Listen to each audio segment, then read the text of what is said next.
we're back again, continuing on with the Messianic Jewish Family Bible Tree of Life Version, TLV readings. And this is for Monday, January 27th, 2020. And we are going to be continuing on, starting with Genesis 5 and going through Genesis 10. This will include some genealogy at the beginning and then the entire story of Noah, which is pretty exciting. So that's where we're heading today.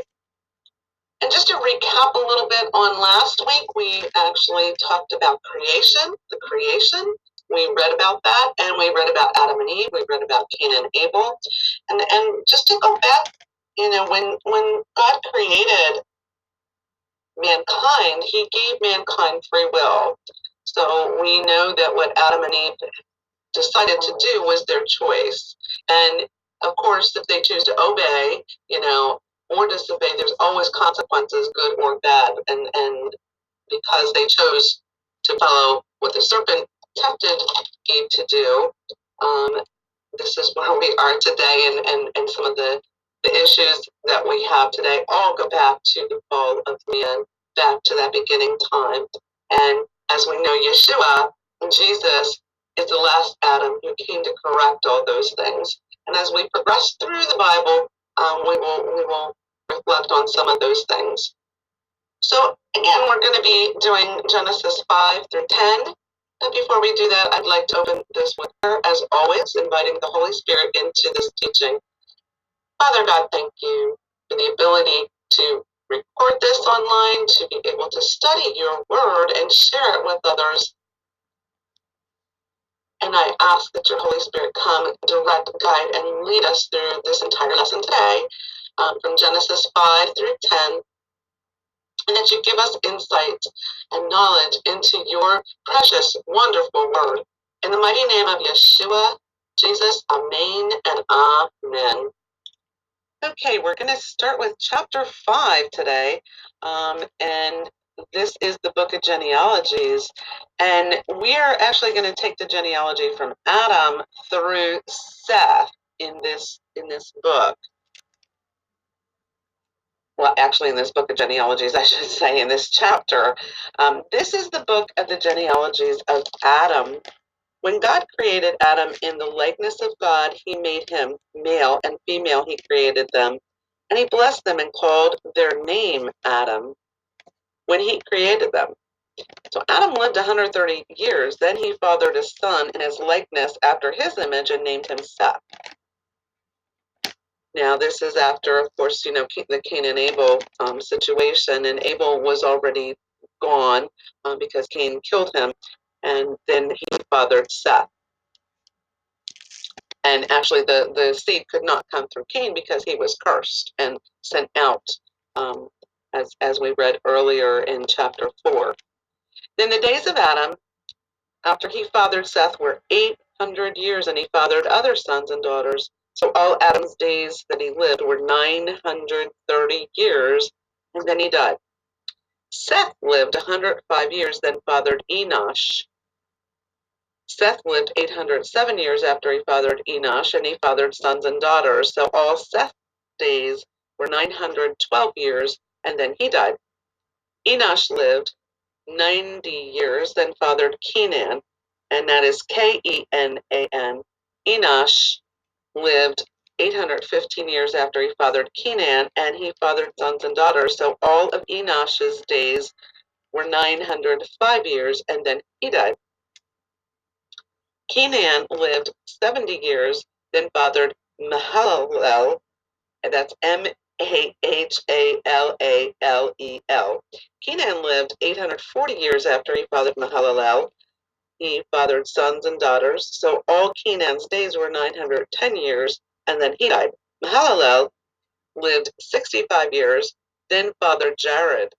Mahalalel lived 830 years after he fathered Jared, and he fathered sons and daughters, so all of Mahalalel's days were 895 years, and then he died.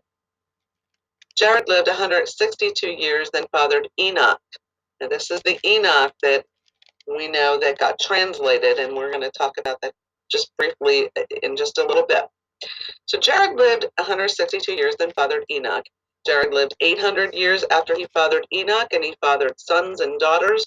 So all of Jared's days were 962 years, and then he died. Enoch lived 65 years, then fathered Methuselah. Now Enoch walked with God continually for 300 years after he fathered Methuselah, and he fathered sons and daughters. So all of Enoch's days were 365 years, and Enoch continually walked with God. Then he was not there because God took him. So suddenly he was not there. He didn't die. The Bible doesn't say he died, and we know that he was translated. And we talk about that in terms of rapture. This is the first rapture that occurred. God took and translated him to heaven without dying. So that is Enoch. Methuselah, Enoch's son, lived 187 years and fathered Lamech.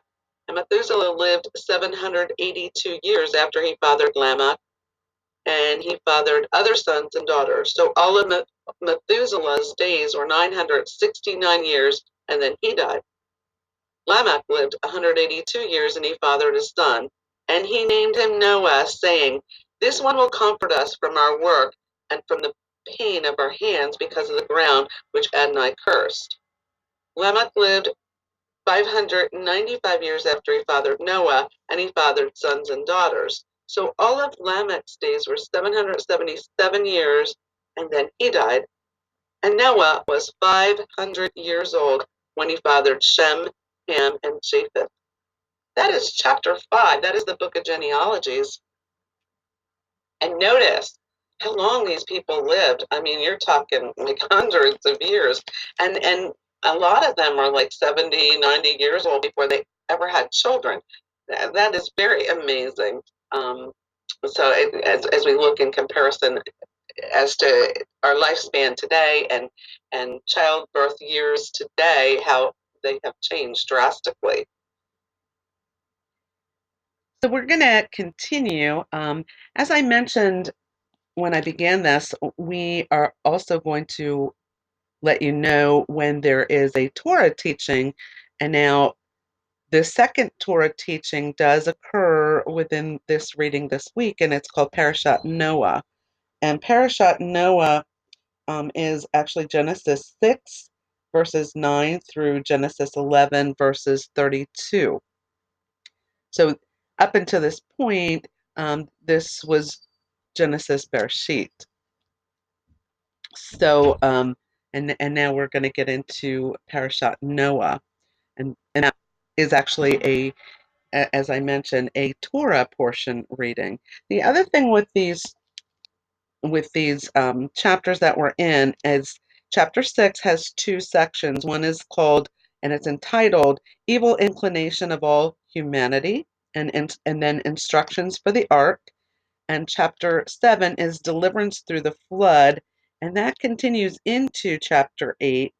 And another section in chapter 8 is Noah's soothing sacrifice.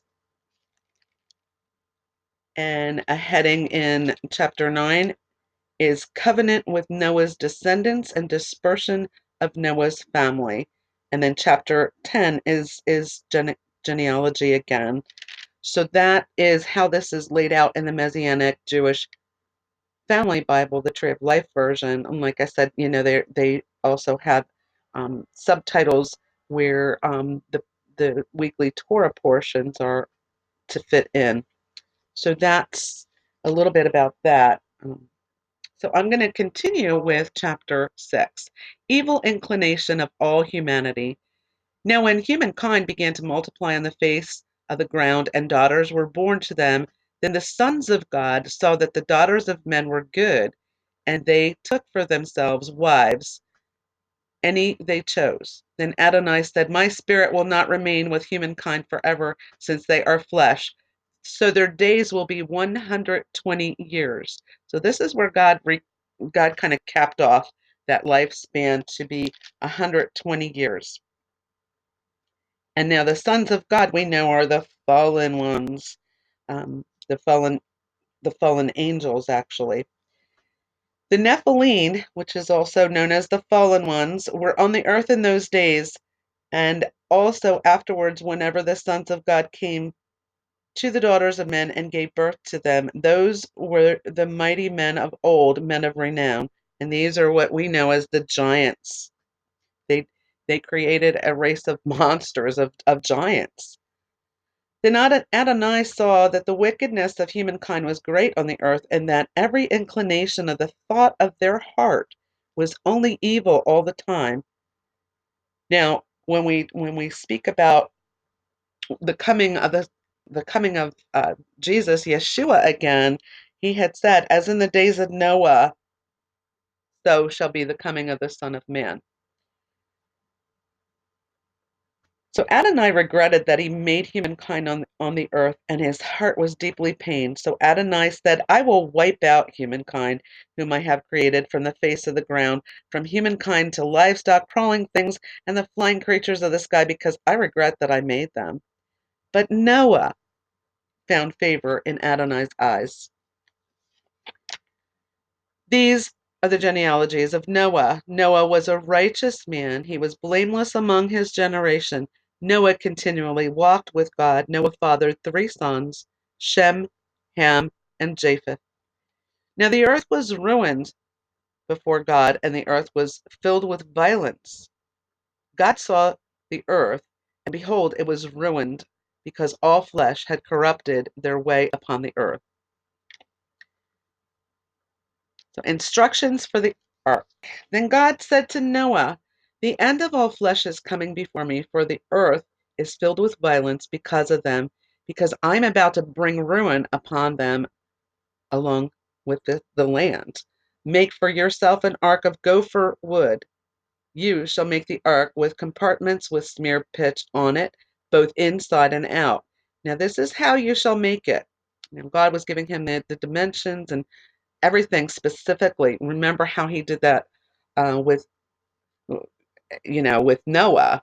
I mean, with Moses, as we're going to get into in future readings, how he had given him down to the very detail how to build the tabernacle. This is how he's doing this with Noah as well. So he's giving him the details of how he is to build this ark. Now, this is how you shall make it. The length of the ark, 300 cubits, its breadth 50 cubits, and its height 30 cubits. You shall make a roof for the ark, and you shall finish it to within a cubit from the top. You shall put the door of the ark in its side, and you shall make it with lower, second, and third stories. So imagine how huge this thing was. Now I'm about to bring the flood, water upon the land, to destroy all flesh, in which is the spirit of life from under the sky. Everything that is on the land will perish. But I will establish my covenant with you. So you shall come into the ark, you, your sons, your wife, and your sons' wives with you. Also of every living thing of all flesh you shall bring 2 of everything, male and female, into the ark to keep alive with you, of the flying creatures according to their kind, of the livestock according to their kind, of all the crawling creatures of the ground according to their kind. 2 of everything will come to you to keep them alive. As for you, take for yourself every kind of edible food and gather it to yourself. It will be food for you and for them." So Noah did according to all that God commanded him. He did so exactly. I'm going to pause it at this point because I'm actually, the counter here is showing me at 14:18. By the time I stop it, it's going to be like 14:25. So I'm going to come back with part 2 of this week's teaching.